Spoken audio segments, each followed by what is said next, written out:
Halo teman-teman semuanya, apa kabar? Semoga dalam keadaan sehat semuanya. Amin. Bertemu lagi dengan saya Gulo dari Jadi PNS. Kali ini kita bersama salah satu anak muda kebanggaan Indonesia, seorang atlet selam nasional. Sudah bersama kita Kak Janis Rosalita Suprianto, atau yang biasa disapa dengan Kak Janis. Halo Kak Janis, apa kabar? Halo, baik. Apa kabar, Kak? Kabar baik juga. Kak Janis, makasih banyak sudah mau sharing bagaimana perjalanan seorang Kak Janis menjadi seorang atlet selam nasional dan bisa membawa harum nama Indonesia di luar negeri. Iya, terima kasih. Baik, Kak Janis, kita pengen tahu dong background seorang Kak Janis itu seperti apa sih? Dulu kecil emang sudah diikutkan klub sama kedua orang tua. Jadi dari kecil sudah ikut klub renang Wah. sampai sekarang gitu.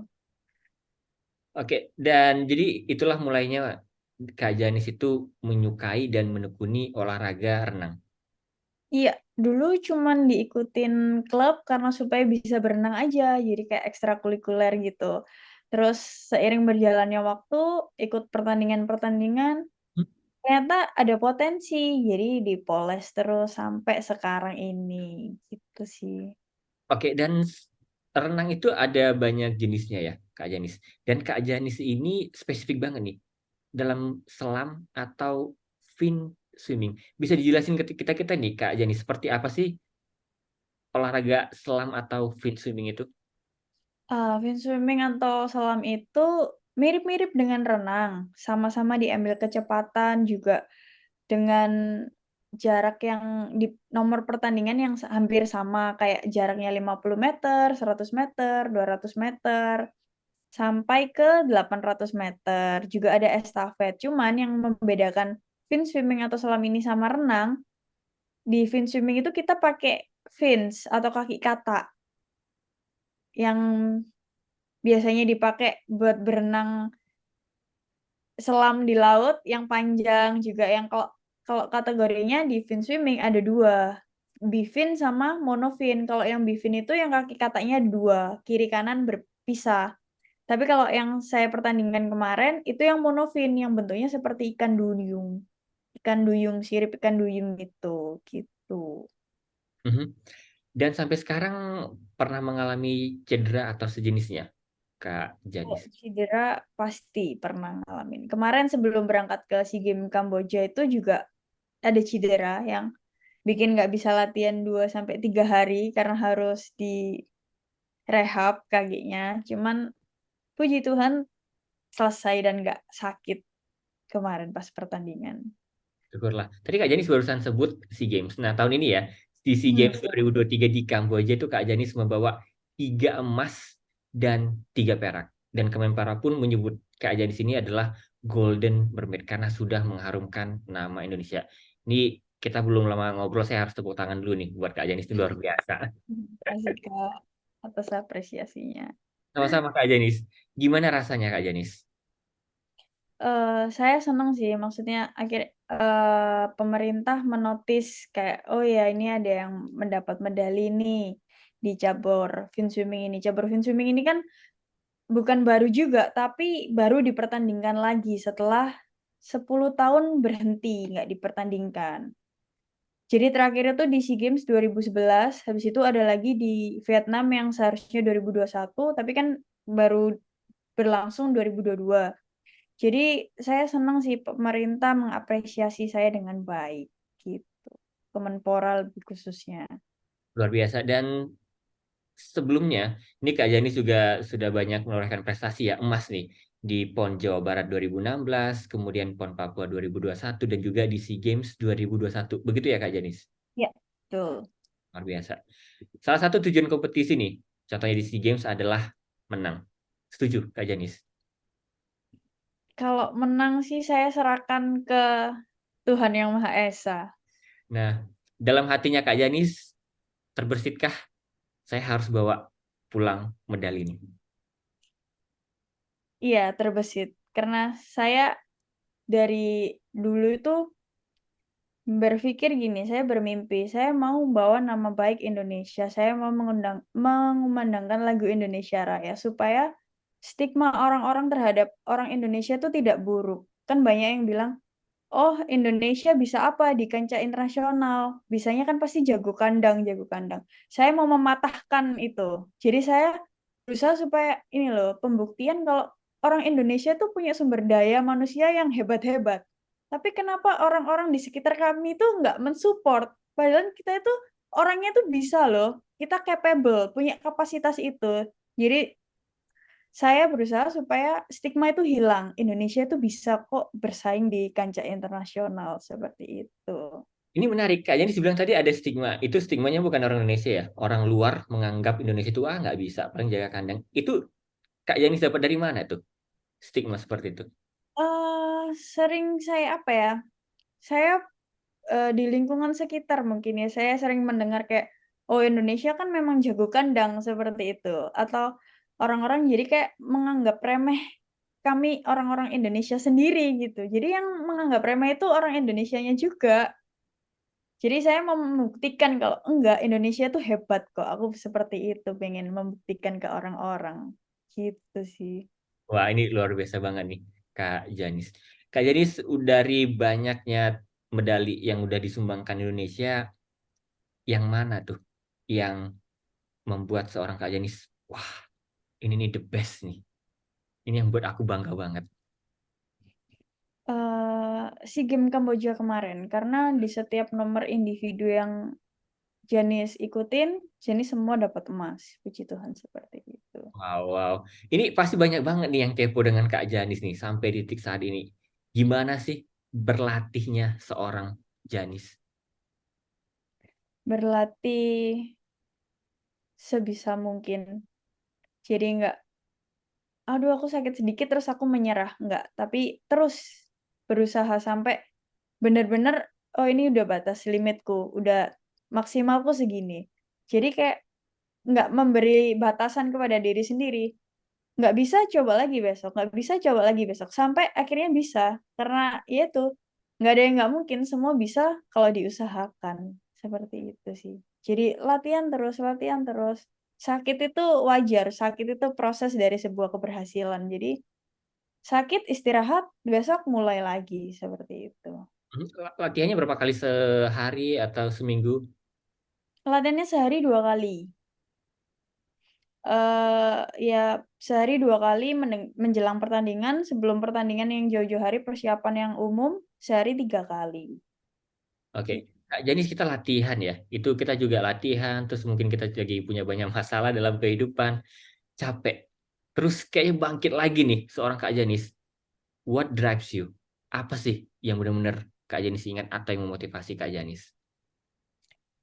Waktu dan tenaga yang sudah diberikan kedua orang tua saya saat kecil sampai sekarang saya dewasa, itu sih yang ngebuat aku terus berjuang. Aku nggak mau buat waktu dan tenaganya orang tua yang dulu nganterin aku berenang itu sia-sia. Dulu juga pernah kayak ngerasa down banget saat sebelum PON Papua 2022 2021 kemarin, Mhm. mamaku itu meninggal kena Covid. Jadi di situ aku bener-bener down dan aku udah bener-bener kayak mau menyerah, berhenti dari atlet itu. Saya udah bener-bener stop lah, saya nggak mau lanjut lagi. Tapi namanya orang grieving ya, kehilangan seseorang itu pasti painful. Tapi aku tarik lagi ke belakang, dari kecil sampai aku di titik itu, di titik yang sekarang, waktu itu, sebelum PON Papua, berapa banyak waktu dan tenaga yang udah diluangkan mama dan papaku nganterin aku dulu ke kolam renang buat berenang. Kalau misalnya aku berhenti di tengah jalan, itu akan membuat apa yang orang tuaku lakukan itu sia-sia. Jadi itu yang ngebuat aku bangkit lagi. Itu yang selalu aku ngebuat semangat setiap, "Aduh capek badanku, aduh capek, ini mentalku capek." Tapi enggak, aku harus lebih semangat lagi, aku nggak mau membuat orang tuaku itu semuanya sia-sia usaha orang tuaku. Jadi aku mau mengembalikan itu semua dengan cara yang aku bisa sekarang. Karena aku sekarang menjadi atlet, jadi aku memaksimalkan apa yang aku bisa menjadi atlet ini. Seperti itu. Pasti bangga banget kedua orang tuanya Kak Janis melihat Kak Janis saat ini tercapai. Ya, tercapai. Puji Tuhan. Kak Janis, kalau orang lihat, wah juara terus nih, nyumbangin emas banyak banget. Selain berduka tadi, ada nggak kejadian lain yang benar-benar salah satu kegagalan dalam hidupnya Kak Janis yang bisa diambil pelajaran? Kalau selama hidup ini menjadi seorang atlet, ada juga kegagalan di pertandingan-pertandingan. Misal kayak, ini aku udah juara nih.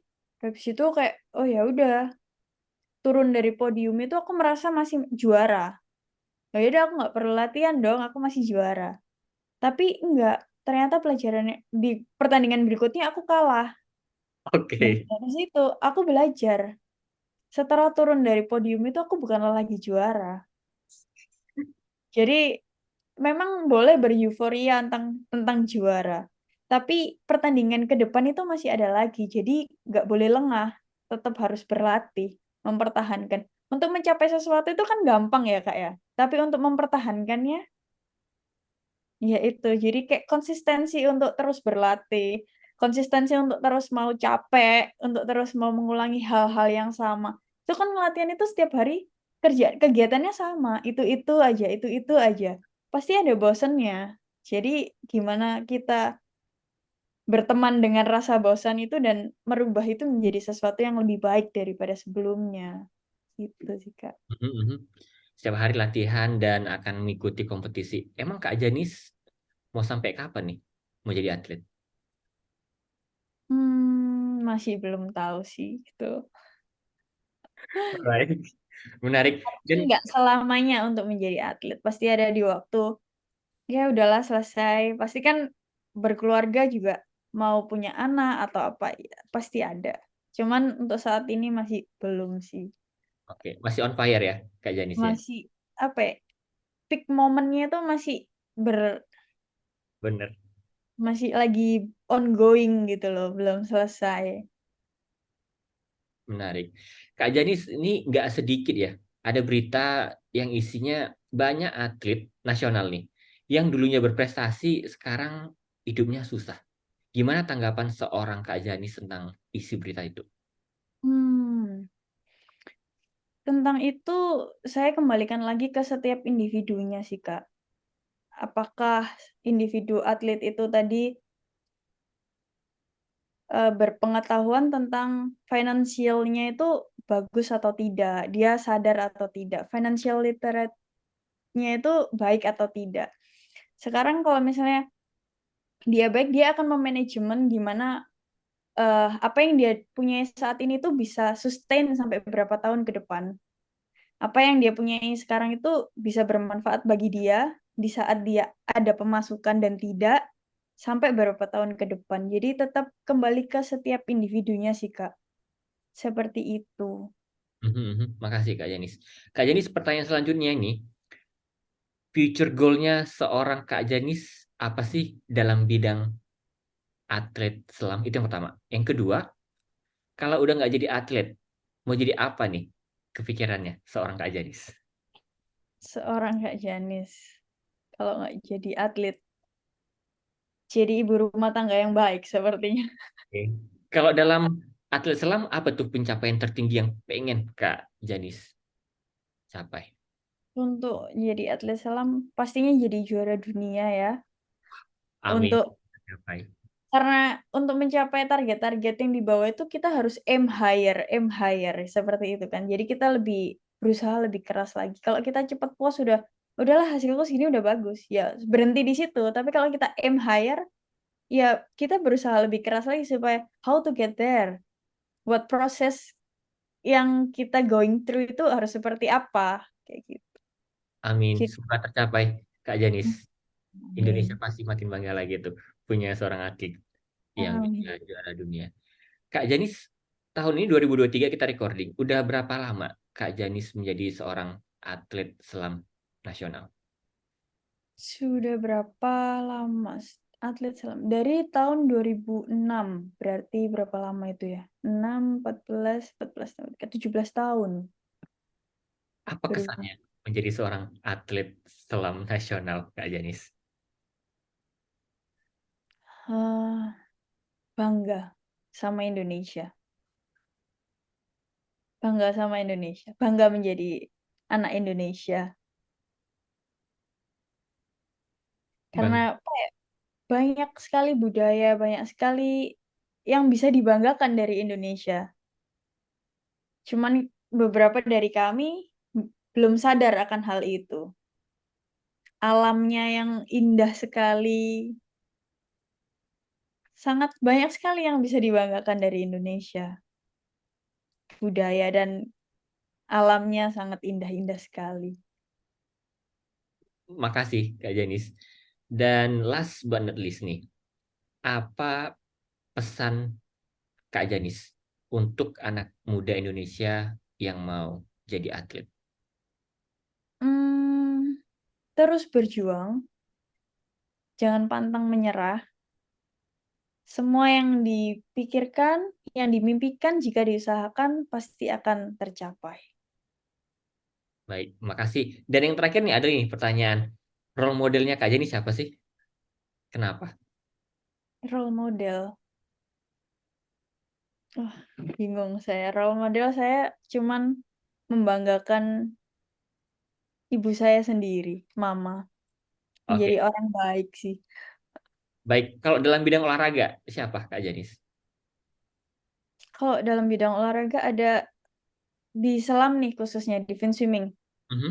Boleh atau in general secara umum? Di selam ada yang saya menjadi role model itu ada senior saya, Priscilia Gunawan. Dia dia sudah punya anak satu, tapi tetap juara. Jadi aku kagum sama dia. Sampai sekarang dia sekarang sudah menjadi atlet sepeda ya. Cuman saya kagumnya luar biasanya di umur segitu dengan udah dia punya anak, tapi dia masih tetap juara. Gimana dia maintain itu gitu loh. Dan konsistensinya dia untuk tetap berlatih itu luar biasa sih menurutku. Baik, makasih banyak Kak Janis Rosalita Suprianto untuk berbagi cerita inspirasinya. Ini luar biasa sekali. Makasih banyak Kak Janis. Kasih juga Kak Gula kesempatannya sudah diundang di Jadi PNS. Mhm, sama-sama. Dan terima kasih buat teman-teman yang sudah menyaksikan. Semoga yang di-sharingkan oleh Kak Janis memberikan inspirasi dan semangat untuk teman-teman untuk melakukan hal yang terbaik untuk diri pribadi, keluarga, masyarakat, dan bangsa. Saya Gulo dan seluruh tim dari Jadi PNS mengucapkan terima kasih dan sampai jumpa dalam program lainnya. Terima kasih.